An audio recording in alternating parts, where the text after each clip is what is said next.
गणित विषय के प्रथम अध्याय पूर्णांक में पूर्णांकों के गुणों के विषय में अध्ययन करेंगे। इससे पहले भाग में हमने पूर्णांक क्या होते हैं, संख्या रेखा पर पूर्णांकों का निरूपण, योज्य प्रतिलोम आदि के विषय में अध्ययन किया था। पूर्णांकों के 5 गुण होते हैं। पहला समवृद्धि गुण, दूसरा क्रम विनिमय गुण, तीसरा साचर्य गुण, चौथा वितरण गुण और पांचवा योज्य तत्समक। आज के भाग में हम पूर्णांकों के प्रथम 2 गुण समवृद्धि गुण और क्रम विनिमय गुण का अध्ययन करेंगे। समवृद्धि गुण, समवृद्धि गुण में हम देखेंगे कि कोई भी 2 पूर्णांक लेने पर योग, व्यवकलन, गुणा और भाग करने में हमें क्या एक पूर्णांक संख्या भी प्राप्त होती है। आइए देखते हैं। योग के अंतर्गत समवृद्धि, जैसा कि हम जानते हैं कि 2 पूर्ण संख्याओं का योग पुनः एक पूर्ण संख्या ही होती है, अतः यह गुण पूर्ण संख्याओं के योग का समवृद्धि गुण कहलाता है।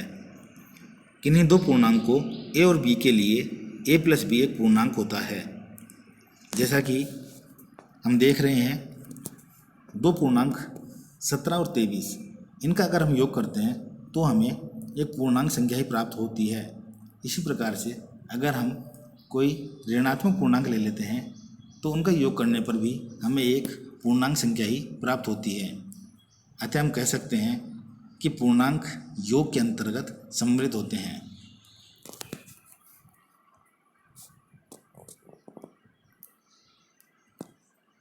व्यवकलन के अंतर्गत समवृद्धि, 2 पूर्ण संख्याओं का व्यवकलन करने पर पुनः एक पूर्ण संख्या प्राप्त होती है। यदि a और b 2 पूर्णांक हैं तो a - b भी एक पूर्णांक होता है। यहाँ 2 पूर्णांक संख्या ली गई हैं और जब हमने a - b किया, मतलब पहले पूर्णांक में से दूसरे पूर्णांक को घटाया गया, तो हमें एक पूर्ण संख्या ही प्राप्त होती है। इसी प्रकार से अगर हम ऋणात्मक संख्या भी लेते हैं तो भी उनको व्यवकलन करने पर हमें एक पूर्ण संख्या ही प्राप्त होती है। अतः व्यवकलन के अंतर्गत हम कह सकते हैं कि पूर्णांक व्यवकलन के अंतर्गत समवृद्धि होते हैं। जब हम संख्याओं का योग करते हैं तो बड़ी संख्या के साथ जो चिन्ह होता है वही उत्तर के साथ लगाया जाता है, जबकि जब हम 2 संख्याओं को एक दूसरे से गुणा करते हैं तो चिन्ह भी एक दूसरे से गुणा होते हैं। जैसा कि यहाँ दिखाया गया है, अगर हम धन चिन्ह को धन चिन्ह से अर्थात प्लस को प्लस से गुणा करते हैं तो हमें प्लस प्राप्त होता है। इसी प्रकार से अगर हम प्लस की संख्या को माइनस की संख्या से गुणा करेंगे तो माइनस की संख्या प्राप्त होगी। इसी प्रकार से यदि हम माइनस को प्लस से गुणा करते हैं तो माइनस की संख्या प्राप्त होती है, और माइनस को अगर माइनस से गुणा करते हैं तो हमें प्लस की संख्या प्राप्त होती है।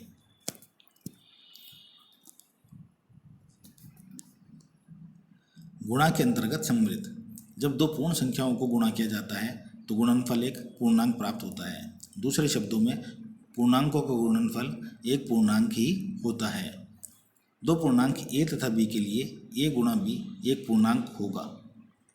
जैसे यहाँ दिखाया गया है, 2 पूर्णांक लिए गए हैं 20 और 5। जब हम इनका गुणा करते हैं तो हमें एक पूर्णांक संख्या 100 प्राप्त होती है। इसी प्रकार से अगर हम कोई 2 ऋणात्मक पूर्णांक ले लेते हैं तो अगर उनको गुणा किया जाता है तो भी हमें एक पूर्णांक संख्या ही प्राप्त होती है। अतः पूर्णांक गुणा के अंतर्गत समवृद्धि होते हैं।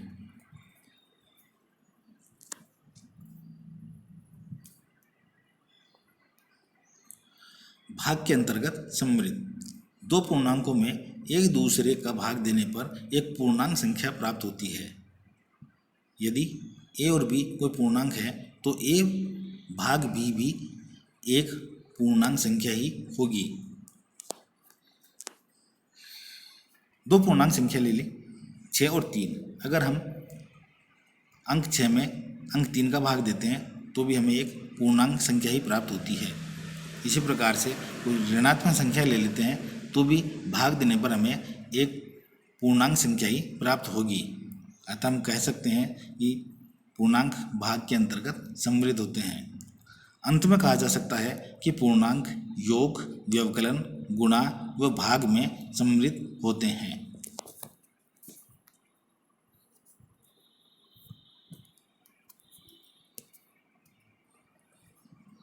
क्रम विनिमय गुण। क्रम विनिमय गुण में हम देखेंगे कि कोई भी दो पूर्णांकों का क्रम बदलने पर उनके योग, व्यवकलन, गुणा व भाग करने पर क्या हमें एक पूर्णांक संख्या ही प्राप्त होती है। आइए देखते हैं। जब दो पूर्णांक संख्याओं को किसी भी क्रम में जोड़ा जाए और उनके योग में किसी भी प्रकार का बदलाव ना हो तो यह योग का क्रम विनिमय गुण कहलाता है। दूसरे शब्दों में हम कह सकते हैं कि पूर्ण संख्याओं के लिए योग क्रम विनिमय होता है। कोई भी दो पूर्णांक a और b के लिए a प्लस बी बराबर b प्लस ए होता है। जैसा कि यहाँ संख्याओं के द्वारा दिखाया गया है, अगर हम a प्लस बी अर्थात 3 प्लस 5 का योग करते हैं तो 8 प्राप्त होता है। इसी प्रकार से अगर हम इनका क्रम बदल देते हैं, b प्लस ए करते हैं तो भी हमें एक पूर्ण संख्या ही प्राप्त होती है। अगर हम कोई ऋणात्मक संख्या ले लेते हैं और उनका योग करते हैं तो भी हमें एक पूर्ण संख्या ही प्राप्त होती है। अतः पूर्ण संख्याओं के लिए योग क्रम विनिमय होता है।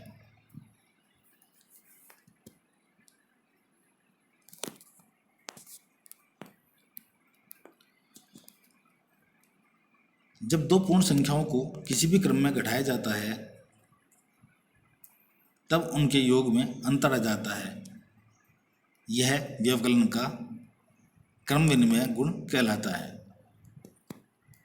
दूसरे शब्दों में कहा जा सकता है कि व्यवकलन पूर्ण संख्याओं के लिए क्रम विनिमय नहीं होता है। कोई भी दो पूर्णांक a और b के लिए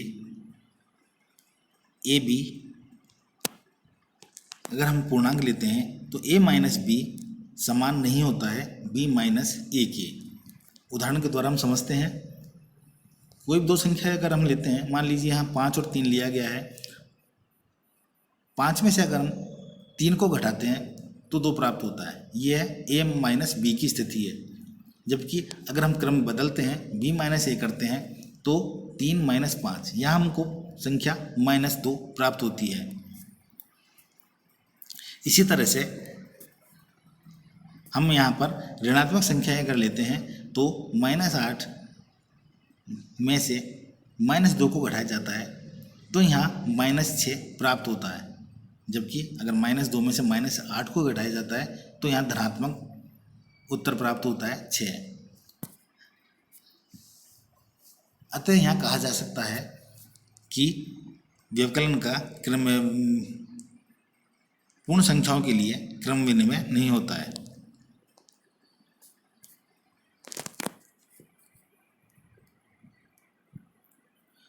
जब दो पूर्ण संख्याओं को किसी भी क्रम में गुणा किया जाता है और उनके गुणनफल में किसी भी प्रकार का अंतर नहीं आता है तब यह गुणा का क्रम विनिमय गुण कहलाता है।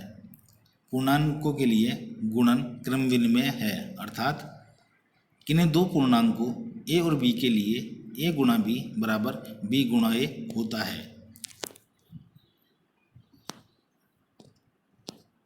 यहाँ पर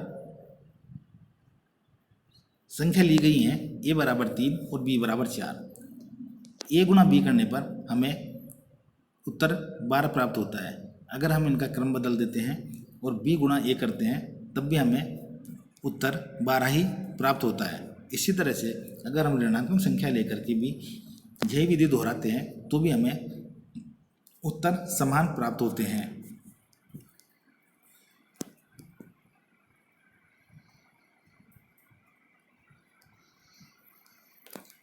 जब दो पूर्ण संख्याओं का एक दूसरे में भाग दिया जाए और उनके भागफल में अंतर आ जाए तो यह भाग का क्रम विनिमय गुण कहलाता है।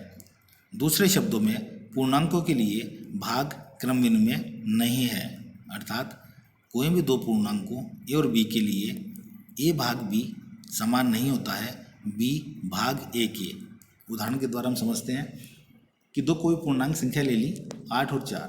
अगर हम a भाग b करते हैं अर्थात 8 में 4 का भाग देते हैं तो भागफल 2 प्राप्त होता है, जबकि अगर b भाग a करते हैं अर्थात 4 में 8 का भाग देते हैं तो हमें भागफल 1/2 प्राप्त होता है। इसी तरह से अगर हम कोई ऋणात्मक संख्या ले लेते हैं, जैसे यहाँ दिखाया गया है -24, इसमें भाग दिया गया है -4 का, अर्थात a भाग b किया गया है और यहाँ हमें भागफल 6 प्राप्त हो रहा है। अगर हम क्रम बदल देते हैं अर्थात b भाग a करते हैं तो यहाँ -4 में -24 का भाग दिया गया है और उत्तर हमें 1/6 प्राप्त हो रहा है। यहाँ कहा जा सकता है कि पूर्णांकों के लिए भाग क्रम विनिमय नहीं है। अंत में कहा जा सकता है कि पूर्णांक योग व गुणन के लिए क्रम विनिमय है, जबकि व्यवकलन व भाग के लिए क्रम विनिमय नहीं है।